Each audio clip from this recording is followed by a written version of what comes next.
ನಮಸ್ಕಾರ ವೀಕ್ಷಕರೇ, ನ್ಯೂಸ್ 18 ಡಿಜಿಟಲ್ಗೆ ತಮಗೆಲ್ಲರಿಗೂ ಕೂಡ ಸ್ವಾಗತ. ನಾನು ಲೋಹಿತ್ ಶಿರೋಳ್, ಚಿಕ್ಕೋಡಿ ಜಿಲ್ಲಾ ವರದಿಗಾರ. ಇವತ್ತು ರಾಜ್ಯದಲ್ಲಿ ಪ್ರತಿಯೊಂದು ವಸ್ತುಗಳ ಬೆಲೆ ಗಗನಕ್ಕೆ ಏರ್ತಾ ಇದ್ರೆ, ಒಣ ದ್ರಾಕ್ಷಿಯ ಬೆಲೆ ಈಗ ಕುಸಿತ ಕಂಡಿರ್ತಕ್ಕಂಥದ್ದು. ಇಷ್ಟು ದಿನ ಏನಂತಂದ್ರೆ ಸುಮಾರು 200ರಿಂದ 300ವರೆಗೆ ಮಾರಾಟ ಆಗ್ತಾ ಇದ್ದಿರ್ತಕ್ಕಂಥ ಒಣ ದ್ರಾಕ್ಷಿ ಇವತ್ತು ಏನಂತಂದ್ರೆ 80 ರೂಪಾಯಿ ಕೆಜಿಗೆ ಬಂದು ತಲುಪಿದೆ. ಪರಿಣಾಮವಾಗಿ ಈಗ ದ್ರಾಕ್ಷಿ ಬೆಳೆಗಾರರು ಸಂಕಷ್ಟಕ್ಕೆ ಸಿಲುಕಿಕೊಂಡಿರ್ತಕ್ಕಂಥದ್ದು. ಪ್ರಮುಖವಾಗಿ ನಾವು ದ್ರಾಕ್ಷಿ ಬೆಳೆಗಾರನ ನಾವು ನೋಡೋದಾದ್ರೆ, ರಾಜ್ಯದಲ್ಲಿ ಅತಿ ಹೆಚ್ಚು ದ್ರಾಕ್ಷಿ ಬೆಳೆಗಾರರು ಗುರುತಿಸಿಕೊಳ್ಳುವಂಥದ್ದು ಬಿಜಾಪುರ ಜಿಲ್ಲೆಯಲ್ಲಿ. ವಿಜಯಪುರ ಜಿಲ್ಲೆಯಲ್ಲಿ ಅತಿ ಹೆಚ್ಚಿನ ಪ್ರಮಾಣದಲ್ಲಿ ದ್ರಾಕ್ಷಿಯನ್ನು ಬೆಳೀತಾರೆ. ವಿಜಯಪುರ ಇವತ್ತು ರಾಜ್ಯದಲ್ಲೇ ಮೊದಲ ಸ್ಥಾನದಲ್ಲಿ ಇರ್ತಕ್ಕಂಥ ದ್ರಾಕ್ಷಿ ಬೆಳೆಗಾರರು ಅಲ್ಲಿ ಇರುವಂಥದ್ದು. ಈಗ ರಾಜ್ಯದಲ್ಲಿ ಮೊದಲ ಸ್ಥಾನದಲ್ಲಿ ಈಗ ವಿಜಯಪುರ ಇದೆ. ಇನ್ನು ಎರಡನೇ ಸ್ಥಾನ ನಾವು ನೋಡೋದಾದ್ರೆ ಬೆಳಗಾವಿ ಜಿಲ್ಲೆಗೆ ಈ ಒಂದು ಎರಡನೇ ಸ್ಥಾನ ಹೋಗುತ್ತೆ. ಅದರಲ್ಲೂ ಬೆಳಗಾವಿ ಜಿಲ್ಲೆಯಲ್ಲಿ ಏನು ಅಥಣಿ ತಾಲೂಕು ಆಗಿರ್ಬೋದು, ರಾಮದುರ್ಗ, ಸವದತ್ತಿ, ಕಾಗವಾಡ ಈ ಒಂದು ತಾಲೂಕಿನಲ್ಲಿ ಅತಿ ಹೆಚ್ಚು ಪ್ರಮಾಣದಲ್ಲಿ ಏನಂತಂದ್ರೆ ದ್ರಾಕ್ಷಿಯನ್ನ ಬೆಳೀತಾರೆ. ಇಲ್ಲಿ ಅತಿ ಹೆಚ್ಚಿನ ಪ್ರಮಾಣದಲ್ಲಿ ದ್ರಾಕ್ಷಿ ಬೆಳೆಗಾರರಿದ್ದಾರೆ. ಇವತ್ತು ಏನಂತಂದ್ರೆ ಇಡೀ ದ್ರಾಕ್ಷಿ ಬೆಳೆಗಾರರು ಇವತ್ತು ಸಂಕಷ್ಟಕ್ಕೆ ಸಿಲುಕಿದ್ದಾರೆ ಅಂತಾನೆ ಹೇಳ್ಬೋದು. ಯಾಕಂತಂದ್ರೆ ರಾಜ್ಯದಲ್ಲಿ ದಿಢೀರ್ನೆ ಸುಮಾರು 200%, 200%ನಷ್ಟು ಬೆಲೆಗೆ ಕುಸಿತ ಆಗಿರ್ತಕ್ಕಂಥದ್ದು. ಕಳೆದ 3 ವರ್ಷಗಳು ಕೂಡ ಅತ್ಯುತ್ತಮ ಬೆಲೆ ಅವರಿಗೆ ಸಿಗ್ತಾ ಇತ್ತು. ಅದರಲ್ಲೂ ವಿಶೇಷವಾಗಿ ಏನು ಇಲ್ಲಿ ಒಂದು ದ್ರಾಕ್ಷಿಯನ್ನು ಬೆಳೀತಾರೆ.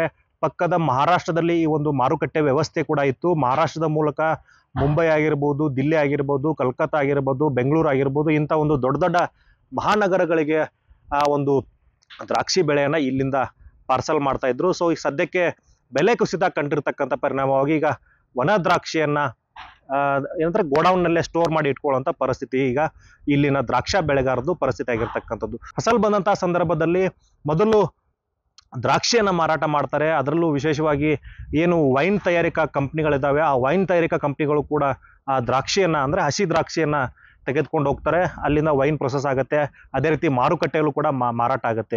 ಇನ್ನು ಉಳಿದಿರ್ತಕ್ಕಂಥ ಆ ಫೈನ್ ದ್ರಾಕ್ಷಿಯನ್ನ ಏನಂತಂದ್ರೆ ಅದನ್ನ ಒಣ ದ್ರಾಕ್ಷಿ ಮಾಡೋದಕ್ಕೆ ಸಾಕಷ್ಟು ಪ್ರೊಸೆಸ್ ಕೂಡ ಇಲ್ಲಿ ಆಗುತ್ತೆ. ಸುಮಾರು 2 ತಿಂಗಳ ಹೊತ್ತಿನ ಈ ಒಂದು ಪ್ರೊಸೆಸ್ ಆಗಿರುತ್ತೆ ಅಂತ ಹೇಳ್ಬೋದು.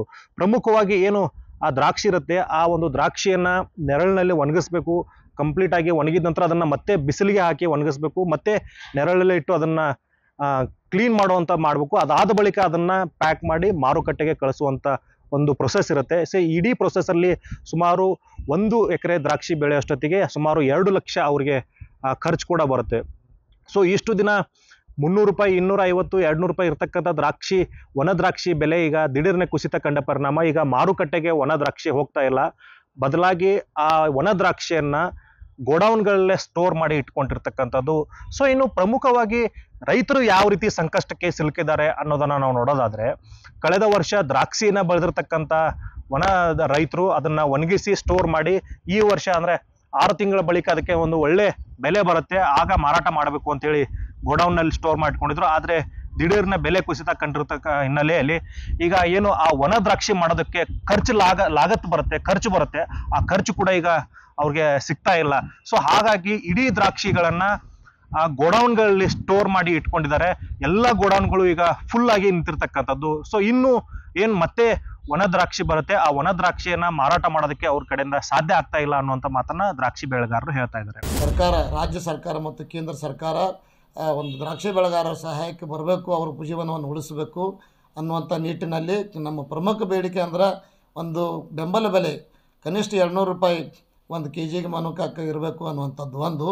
ಇವತ್ತೇನು ಸಾಲ ಮಾಡಿರುವಂಥ ದ್ರಾಕ್ಷಿ ಬೆಳೆಗಾರರು ಅದನ್ನು ಸಾಲ ತೀರಿಸೋ ಪರಿಸ್ಥಿತಿಯಲ್ಲಿಲ್ಲ. ಅವ್ರಿಗೆ ನೋಟಿಸ್ ಬರಾಕತ್ತಾವ, ನೋಟಿಸ್ ಬಂದ್ ಮಾಡ್ಬೋದು. ದ್ರಾಕ್ಷಿ ಬೆಳೆಗಾರರು ಒಂದಷ್ಟು ತಮ್ಮ ಬೇಡಿಕೆಗಳನ್ನ ಸರ್ಕಾರದ ಮುಂದೆ ಇಟ್ಟಿದ್ದಾರೆ. ಅದರಲ್ಲೂ ರಾಜ್ಯ ಸರ್ಕಾರ ಆಗಿರ್ಬೋದು, ಕೇಂದ್ರ ಸರ್ಕಾರ ಆಗಿರ್ಬೋದು. ಕೇಂದ್ರ ಸರ್ಕಾರ, ರಾಜ್ಯ ಸರ್ಕಾರ ಈ ಒಂದು ಒಣ ದ್ರಾಕ್ಷಿ ಬೆಳೆಯನ್ನ MSP ವ್ಯಾಪ್ತಿಗೆ ತರಬೇಕು. 200 ರೂಪಾಯಿ ದರವನ್ನ ಫಿಕ್ಸ್ ಮಾಡಿ ಇಲ್ಲಿ ಮ್ಯಾಕ್ಸಿಮಮ್ ಅಂದ್ರೆ ಒಂದು ಖರೀದಿ ಕೇಂದ್ರ ಇರುತ್ತೆ, ಸರ್ಕಾರದ ಮಟ್ಟದಲ್ಲಿ ಖರೀದಿ ಕೇಂದ್ರಗಳನ್ನ ತೆಗಿಬೇಕು.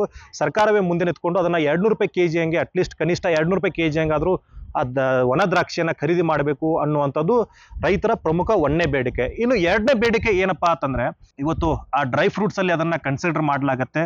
ಡ್ರೈ ಫ್ರೂಟ್ಸ್ ಕ್ಯಾಟಗರಿಗೆ ಬರ್ತಕ್ಕಂಥ ಒಣ ದ್ರಾಕ್ಷಿಯನ್ನ ಸರ್ಕಾರ ಖರೀದಿ ಮಾಡ್ಕೋಬೇಕು. ಅಂಗನವಾಡಿ ಕೇಂದ್ರಗಳಲ್ಲಿ ಹಾಗೇನೆ ಬಾಣಂತಿ ಹೆಣ್ಮಕ್ಳಿಗೆ ಹಾಗೆ ದೇಶ ಕಾಯೋ ಗಡಿಯಲ್ಲಿರ್ತಕ್ಕಂಥ ಸೈನಿಕರಿಗೆ ಸರ್ಕಾರದಿಂದಲೇ ಅದನ್ನ ಪೂರೈಕೆ ಮಾಡಬೇಕು ಅನ್ನುವಂಥದ್ದು ಈಗ ಇಲ್ಲಿ ದ್ರಾಕ್ಷಿ ಬೆಳೆಗಾರರು ಸರ್ಕಾರದ ಮುಂದೆ ಒಂದಷ್ಟು ಬೇಡಿಕೆಗಳನ್ನ ಇಟ್ಕೊಂಡಿದ್ದಾರೆ. ಯಾಕಂತಂದ್ರೆ ರಾಜ್ಯದಲ್ಲಿ ದ್ರಾಕ್ಷಿಯಲ್ಲಿ ಸಾಕಷ್ಟು ಪ್ರಮಾಣದಲ್ಲಿ ಪ್ರೋಟೀನ್ ಅಂಶ ಇರೋದ್ರಿಂದ ಆ ಒಣ ದ್ರಾಕ್ಷಿಯನ್ನು ಕೂಡ ಹೇಗೆ ಈಗ ಅಂಗನವಾಡಿ ಕೇಂದ್ರದಲ್ಲಿ ಮಕ್ಕಳಿಗೆ ಆಗಿರ್ಬೋದು, ಬಾಣಂತಿರಿಗೆ ಆಗಿರ್ಬೋದು, ಗೋಡಂಬೆ ಕ್ಯಾಶ್ಯೂಗಳನ್ನ ಸ್ವೀಟ್ ಮಾಡಿದಂಥ ಸಂದರ್ಭದಲ್ಲಿ ಅವರಿಗೆ ಅದರಲ್ಲಿ ಹಾಕಿ ಕೊಡ್ತಾರೆ. ಅದೇ ರೀತಿ ದ್ರಾಕ್ಷಿಯನ್ನು ಕೂಡ ನೇರವಾಗಿ ಅವರಿಗೆ ಕೊಡುವಂಥ ವ್ಯವಸ್ಥೆಯನ್ನು ಮಾಡಬೇಕು. ಮಕ್ಕಳಿಗೆ ಕೊಡಬೇಕು, ಬಾಣಂತಿರಿಗೆ ಕೊಡಬೇಕು, ಸೈನಿಕರಿಗೆ ಕೊಡಬೇಕು. ಇದರಿಂದ ದ್ರಾಕ್ಷಿ ಬೆಳೆಯುವಂಥ ರೈತರಿಗೆ ಅನುಕೂಲ ಆಗುತ್ತೆ. ಸರ್ಕಾರವೇ ಮುಂದೆ ನಿಂತು ಖರೀದಿ ಮಾಡಿದರೆ ಏನು ಇವತ್ತು ಸಾಲಗಳನ್ನ ಮಾಡಿಕೊಂಡು, ಯಾಕಂದ್ರೆ ಸಾಲ ಅಂದರೆ ಒಂದಿಷ್ಟು ಸಾಲ ಬರಲ್ಲ. ದ್ರಾಕ್ಷಿ ಬೆಳಿಬೇಕಾದ್ರೆ ಅದನ್ನ ಕಂಪ್ಲೀಟಾಗಿ ಹೊಲಗಳನ್ನ ಏನು ಪೋಲ್ಗಳನ್ನ ಹಾಕಿ ಅಲ್ಲಿ ಒಂದು ವ್ಯವಸ್ಥೆನ ಮಾಡ್ಕೋಬೇಕಾಗುತ್ತೆ. ದ್ರಾಕ್ಷಿ ತೋಟ ಮಾಡಿದ್ಮೇಲೆ ಅಲ್ಲಿ ಬೇರೆ ಬೆಳೆ ಬೆಳೆಯೋದಕ್ಕಾಗೋದಿಲ್ಲ, ಬರೀ ದ್ರಾಕ್ಷಿಯನ್ನ ಮಾತ್ರ ಬೆಳಿಬೇಕಾಗುತ್ತೆ. ಸೊ ಇಂಥ ಸಂದರ್ಭದಲ್ಲಿ 3 ಹಂತದಲ್ಲಿ ಸಾಲಗಳನ್ನ ಮಾಡ್ಕೊಂಡು ಇವತ್ತು ದ್ರಾಕ್ಷಿಯನ್ನ ಬೆಳೀತಾರೆ. ಸೊ ಅಂಥವ್ರಿಗೆ ಎಲ್ರಿಗೂ ಕೂಡ ಅನುಕೂಲ ಆಗೋ ನಿಟ್ಟಿನಲ್ಲಿ ಸರ್ಕಾರವೇ ಮುಂದೆ ನಿಂತು ಈ ಒಂದು ಒಣ ದ್ರಾಕ್ಷಿಯನ್ನ ಖರೀದಿ ಮಾಡಿದ್ರೆ ಏನು ಇವತ್ತು ದ್ರಾಕ್ಷಿ ಬೆಳೆಗಾರಿದ್ದಾರೆ ಅವರ ಸಂಕಷ್ಟವನ್ನ ಸರ್ಕಾರ ಪರಿಹಾರ ಮಾಡಿದಂತೆ ಆಗತ್ತೆ ಅನ್ನುವಂಥದ್ದು ಇವತ್ತು ದ್ರಾಕ್ಷಿ ಬೆಳೆಗಾರರ ಪ್ರಮುಖ ಬೇಡಿಕೆ ಆಗಿದೆ ಅಂತಾನೆ ಹೇಳ್ಬೋದು. ಸೊ ಒಟ್ಟಿನಲ್ಲಿ ಹೇಳೋದಾದ್ರೆ ರಾಜ್ಯದಲ್ಲಿ ಪ್ರತಿಯೊಂದು ಬೆಲೆ ಕೂಡ ಗಗನಕ್ಕೆ ಏರ್ತಾ ಇದ್ರೆ, ಇತ್ತ ಇವತ್ತು ದ್ರಾಕ್ಷಿ ಬೆಳೆ ಏನ್ ದಿಢೀರನೆ ಕುಸಿತ ಕಂಡಿದೆ.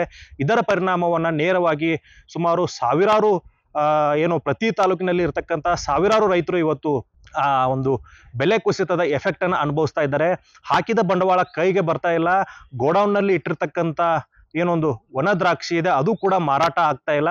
ಸೊ ಹೀಗಾಗಿ ನಾವು ಸಂಕಷ್ಟಕ್ಕೆ ಸಿಲುಕಿದೀವಿ. ಕೂಡಲೇ ಸರ್ಕಾರ ನಮ್ಮ ಒಂದು ಸಂಕಷ್ಟಕ್ಕೆ ಸ್ಪಂದನೆ ನೀಡಬೇಕು, ಒಂದು ದ್ರಾಕ್ಷಿ ಖರೀದಿ ಮಾಡಬೇಕು. ಅದೇ ರೀತಿ ಏನು ದ್ರಾಕ್ಷಿ ಬೆಳೆಗಾರರು ಸಾಲಗಳನ್ನ ಮಾಡ್ಕೊಂಡಿದ್ದಾರೆ ಆ ಸಾಲಗಳನ್ನ ಮನ್ನಾ ಮಾಡಬೇಕು ಅನ್ನುವಂತ ಒಂದಷ್ಟು ಬೇಡಿಕೆಗಳನ್ನ ಸರ್ಕಾರದ ಮುಂದೆ ಇಟ್ಟಿದ್ದಾರೆ ಅಂತಾನೆ ಹೇಳ್ಬೋದು. ಸೊ ಇದಾಗಿತ್ತು ದ್ರಾಕ್ಷಿ ಬೆಳೆಗಾರರ ಸಂಕಷ್ಟದ ಒಂದು ಸ್ಟೋರಿ. ಸೊ ಇನ್ನಷ್ಟು ಸ್ಟೋರಿಗಳ ಜೊತೆಗೆ ನಾವು ನಿಮ್ಮ ಮುಂದೆ ಬರ್ತೀವಿ. ಅಲ್ಲಿವರೆಗೂ ನೋಡ್ತಾ ಇರಿ News 18.